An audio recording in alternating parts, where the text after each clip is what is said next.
Bapak, Ibu, serta saudara-saudara yang diberkati Tuhan, kita akan masuk dalam pelayanan firman Tuhan, tapi sebelumnya mari kita berdoa. Bapa yang baik, Bapa yang kami sapa di dalam nama Tuhan Yesus Kristus, syukur kami naikkan kepadamu ya Tuhan atas segala berkat dan bimbinganmu dalam kehidupan kami hari lepas hari. Bapa yang baik, pada saat ini kami akan mendengarkan firman-Mu, tapi tak juga lupa Tuhan, kami memohon penyertaan bimbingan Roh Kudus-Mu untuk mendampingi kami, agar apa yang kami dengarkan bisa kami lakukan dalam kehidupan hari lepas hari kami ya Tuhan. Sertai kami selalu Tuhan, jangan pernah tinggalkan kami, karena kami hanya berpengharapan kepadamu yang punya kehidupan kami. Ya Tuhan Yesus yang Maha Kuasa, berfirmanlah atas kami karena kami siap untuk mendengar dan melakukannya dalam kehidupan kami hari lepas hari. Kami berdoa dan bersyukur. Amin. Bapak, Ibu, serta saudara-saudara yang diberkati Tuhan, mari berdiri dan kita mendengar firman Tuhan. Haleluya.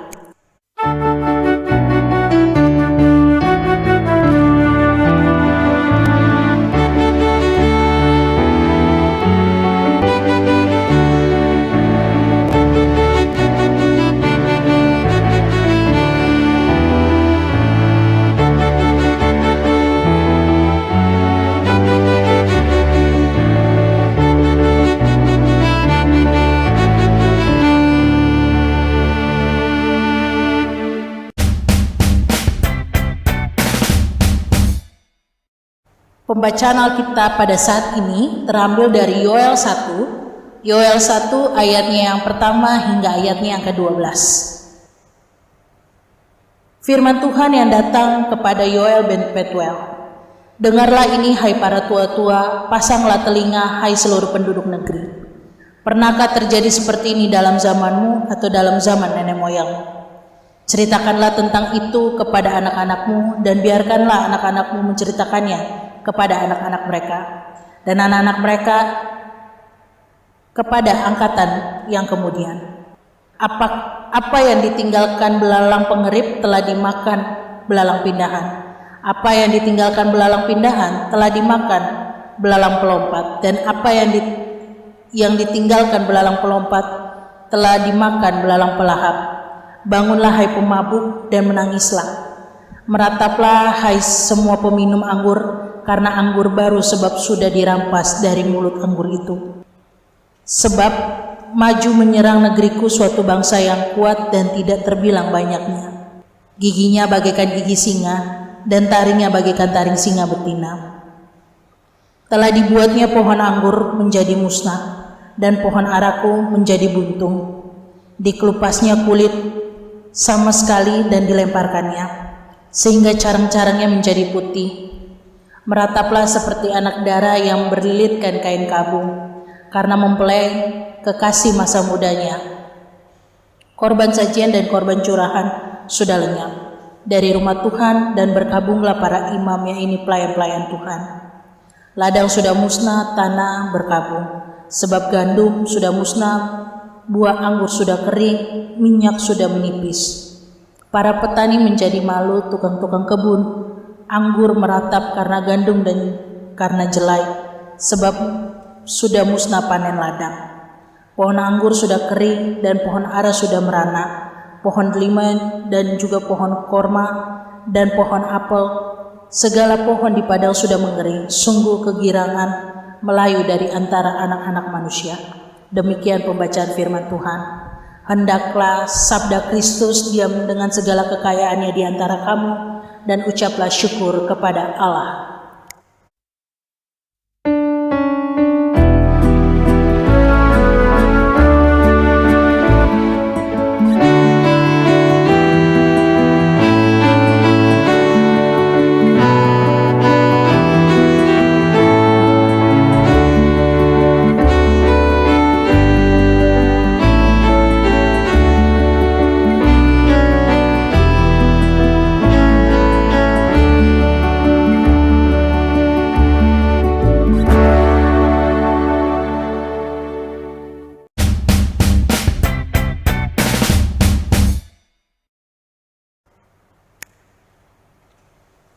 Bapak Ibu yang diberkati Tuhan serta saudara-saudara sekalian, Shalom. Pada saat ini yang kita ketahui bahwa pemberitaan sangat marak, yaitu tentang human being. Karena setelah pandemik COVID-19 ini bukan hanya kerjasama yang kita lakukan untuk mengatasi, tetapi juga ada hal-hal yang sangat tidak mengenakan yang dialami berbagai golongan. Bapak Ibu yang diberkati Tuhan, kenapa demikian saya berkata seperti itu? Karena keegoisan masyarakat atau jemaat masih sering terjadi pada saat pergumulan pandemik ini. Kenapa? Yang kita tahu, yang kita baca di berita yang kita dengar oleh berbagai berita lewat media sosial, bahwa banyak orang keluar rumah karena untuk hal-hal yang sebenarnya tidak perlu dilakukan. Pemerintah sangat sudah jelas bahwa kalau tidak perlu untuk melakukan hal yang tidak sangat penting, dimohon untuk tetap di rumah. Bahkan itu sudah berlaku dari mulai tanggal 18 Maret. Bahkan seluruh gereja, seluruh masjid, bahkan seluruh tempat ibadah lainnya ditutup karena dianggap untuk memutus rantai virus COVID-19 ini. Bapak Ibu yang diberkati Tuhan, pada saat ini sudah 213 negara yang sedang berjuang melawan pandemi COVID-19, termasuk Indonesia, dan sangat disayangkan bahwa daerah yang kita tinggal saat ini adalah kota kedua di Indonesia yang dalam golongan zona merah. Bapak Ibu yang diberkati Tuhan, banyak kita mendengar hal-hal atau melihat sudah jelas bahwa larangan-larangan sudah dikatakan, bahwa para tim medis juga sudah bersosialisasi tentang betapa virus ini betapa cepat untuk bisa mewabah ke sesama karena hanya lewat saluran pernafasan. Maka dari itu semenjak tanggal 2 Maret Bapak Presiden Jokowi mengumumkan bahwa Indonesia sudah terkena pandemik virus COVID-19 ini dari mulai 2 orang. Setelah diumumkan itu bukan semakin berkurang, bahkan bertambahnya bukan menjadi puluhan tetapi menjadi puluhan ribu. Kenapa demikian? Karena egosentris dari diri kita masih terpampang jelas. Kita masih mementingkan diri kita sendiri. Makanya baru-baru ini juga terjadi panic buying, yang dimana semua orang yang berada, semua orang yang mempunyai fasilitas atau mempunyai uang yang berlebih, mereka bisa membeli apapun supaya mereka bisa melengkapi diri mereka. Tetapi mereka lupa bahwa di luar sana juga banyak yang memerlukan hal-hal tersebut. Bahkan mereka yang tidak punya susah mencarinya, dan setelah mendapatkan hal yang dibutuhkan justru harganya menaik dan harganya tidak sesuai dengan harga sebelumnya. Itu karena kenapa?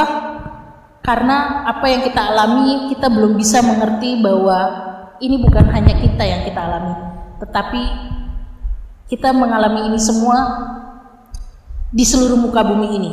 Yang tadi saya bilang 213 negara yang sudah terkena pandemi COVID-19 ini. Bapak Ibu yang diberkati Tuhan, pernahkah kita menyadari, pernahkah kita merefleksikan bahwa COVID-19 ini adalah salah satu teguran Tuhan atau cara Tuhan mendidik kita agar kita harus mengerti bagaimana kita harus hidup bersama Tuhan. Ya, saya tidak bisa bilang saya pun hidup dengan baik, tidak. Tetapi banyak yang kita lakukan adalah kita seolah-olah bukan hidup di dalam Tuhan, tetapi kita hidup menjadi seperti Tuhan. Karena yang kita tahu tanpa kita sadari kita melakukan hal-hal yang sangat menyakiti sesama, bahkan makhluk hidup. Contohnya yang tadi saya bilang di awal, human being. Hal-hal yang harusnya kita kerjasama, hal-hal yang harusnya kita lakukan gotong royong, tetapi menjadi hal-hal yang menjadi bahan candaan. Bapak Ibu yang diberkati Tuhan, seharusnya kita tidak seperti itu. Seharusnya kita saling mengasihi. Ya, saya tidak perlu kasih contoh ya, itu udah ada pelajaran, itu udah kita dengar dari masa kita sekolah minggu. Mungkin adik-adik di rumah juga tahu 2 hukum kasih itu apa? Kasihilah Tuhan Allahmu dengan segenap hatimu dan dengan segenap jiwamu dan dengan segenap akal budimu. Dan yang terutama sama seperti yang pertama adalah kasihilah sesamamu manusia seperti dirimu sendiri. Tetapi sayangnya itu tidak terjadi yang kita alami dalam kehidupan kita. Karena yang tadi saya bilang, egosentris bagi diri kita sendiri, yang kita mementingkan diri sendiri, itu sangat lebih tinggi daripada kita mengasihi sesama.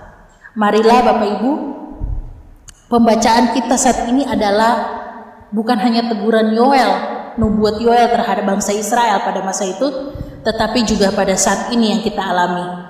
Mungkin pada saat itu bangsa Israel menghadapi yang namanya wabah belalang.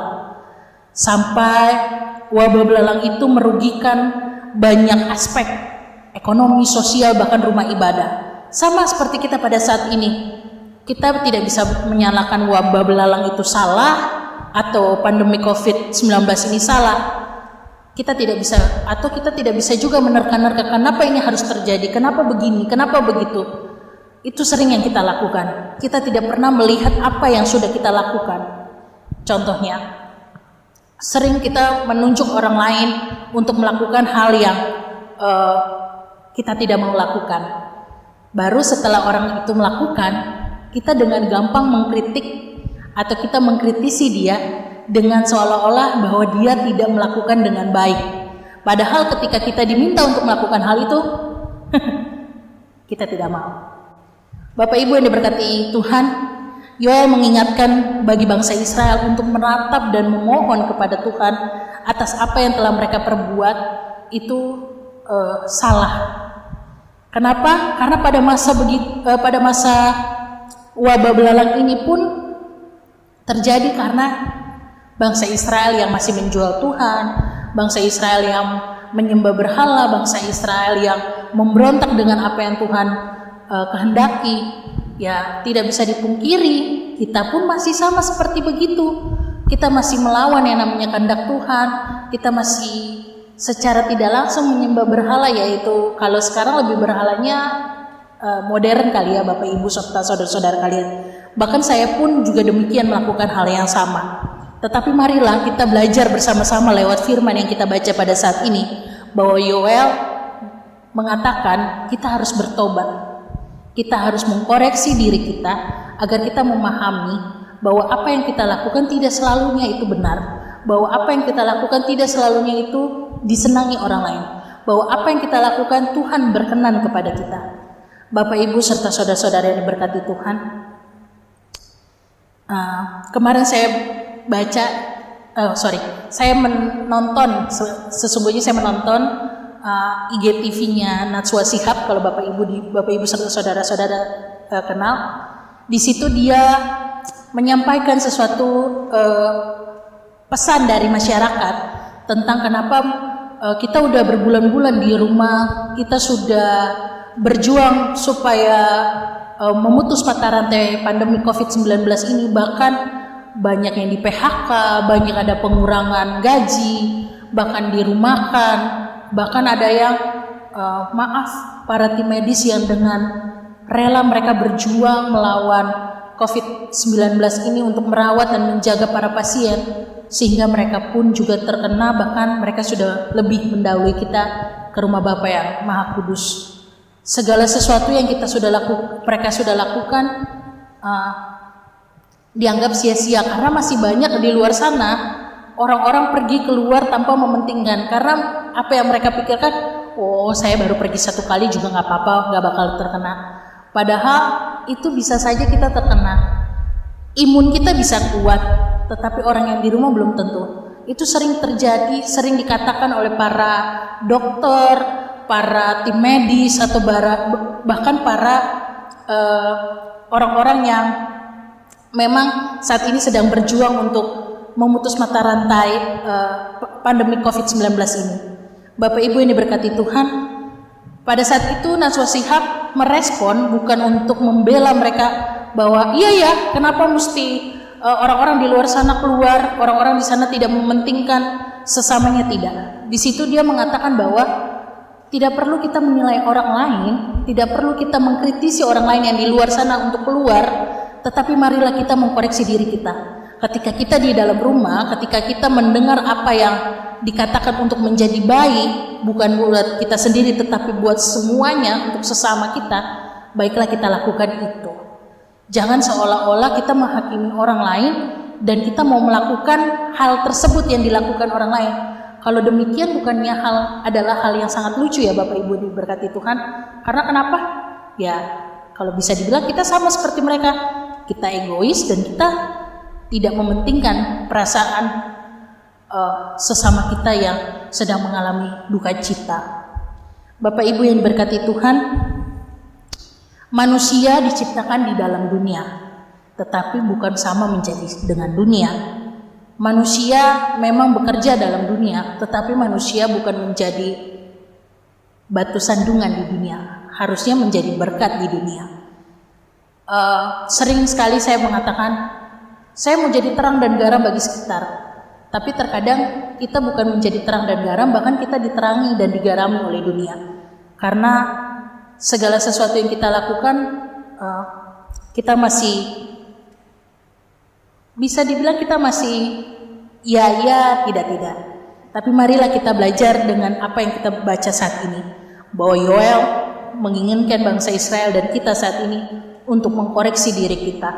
Jangan kita membuat prinsip kita, oh tenang, nanti di hidup kita hari Minggu kan ada pengampunan dosa, oh tenang, nanti kita bisa berdoa sama Ibu Pendeta untuk mengampuni dosa kita, oh tenang, Tuhan itu Maha Pengampun dan Maha Pemaaf. Ya benar, itu tidak salah, tapi baiklah kita mengkoreksi diri kita dan menjadi lebih baik, bahwa apa yang kita lakukan harusnya berkenan kehadiran Tuhan, bukan menjadi sama dengan Tuhan, yaitu menghakimi dengan semena-mena atau mengkritisi dengan semena-mena. Itu sebenarnya tidak baik. Baiklah kita menjadi pembawa berkat, baiklah kita hidup sesuai dengan kehendak Tuhan, hidup menolong sesamanya dengan ikhlas, menolong sesamanya dengan penuh sukacita. Bahkan apa yang kita lakukan ini baiklah berkenan kepada Tuhan. Bapak Ibu yang diberkati Tuhan, pandemi COVID-19 ini bisa selesai. Bahkan sering kita dengar ya di berita atau kita baca di koran atau di media sosial, banyak skenario atau hal-hal yang diperkirakan bahwa COVID ini akan selesai di akhir bulan Mei atau di akhir bulan Juni atau pada saat bulan Juli. Itu memang bisa terjadi. Tetapi itu tidak bisa terjadi kalau kita masih dalam kehidupan kita yaitu egosentris. Yaitu kita masih mementingkan diri kita sendiri, kita tidak mau mengampuni diri kita tidak mau koreksi diri kita, itu tidak akan terjadi. Maka dari itu, baiklah kita sama-sama bekerja sama-sama memahami sesama kita yang sedang berjuang di luar sana, sama-sama kita mendoakan mereka agar apa yang mereka lakukan itu Tuhan berkenan, bahkan pandemi ini bisa selesai. Yaitu kita harus satu hati, satu pikiran, agar semuanya ini bisa menjadi lebih baik lagi, bahkan kita bisa kembali lagi bersekutu bersama-sama di tengah-tengah kehidupan pelayanan kita bergereja. Bapak Ibu yang diberkati Tuhan, cobalah kita melakukannya itu dengan mengevaluasi diri. Saya terus bilang ini kenapa ya, memang pesan yang disampaikan Nabi Yoel adalah bagaimana kita harus mengevaluasi diri. Karena dengan apa yang Tuhan berikan pada saat ini bukan menjadi kutukan, tetapi sebuah pelajaran agar kita menjadi lebih baik, agar kita menjadi manusia yang berkenan di hadirat Tuhan. Karena yang sering terjadi adalah kita sering meminta, tapi kita jarang memberi. Kita selalu menuntut, tetapi kita tidak pernah melakukan apa yang dikehendaki Tuhan. Bapak Ibu yang diberkati Tuhan, iman tanpa perbuatan adalah sia-sia. Kalau kita mengimani COVID-19 ini bisa selesai tanpa perbuatan itu tidak ada apa-apanya. Tetapi ketika kita melakukan iman kita dengan perbuatan mendukung, dengan tetap di rumah, dengan melakukan kehendak Tuhan dalam kehidupan sehari-hari, berbagi terhadap sesama apabila yang berkecukupan, mendoakan mereka yang sedang berjuang, itu akan bisa terjadi bahwa COVID-19 ini akan selesai. Bahkan setiap pergumulan yang kita akan lakukan bisa selesai. Bapak Ibu yang diberkati Tuhan, jangan pernah takut untuk pergi dari dunia ini. Jangan pernah takut dengan apa yang sudah kita lakukan di dunia ini.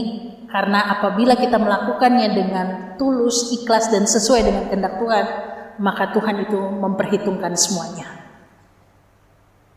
Bapak Ibu yang diberkati Tuhan, kiranya dengan apa yang firman kita dengar dan kita baca pada saat ini menjadi pedoman bagi kehidupan kita, saya dan Bapak Ibu Saudara sekalian untuk menjadi lebih baik lagi, mengoreksi diri, dan hidup saling mengasihi tanpa memikirkan diri sendiri. Tuhan berkati Bapak Ibu sekalian, Tuhan melindungi Bapak Ibu, tetap sehat, tetap semangat. Amin. Bapak Ibu yang berkati Tuhan serta saudara-saudara sekalian, mari kita bersaat teduh.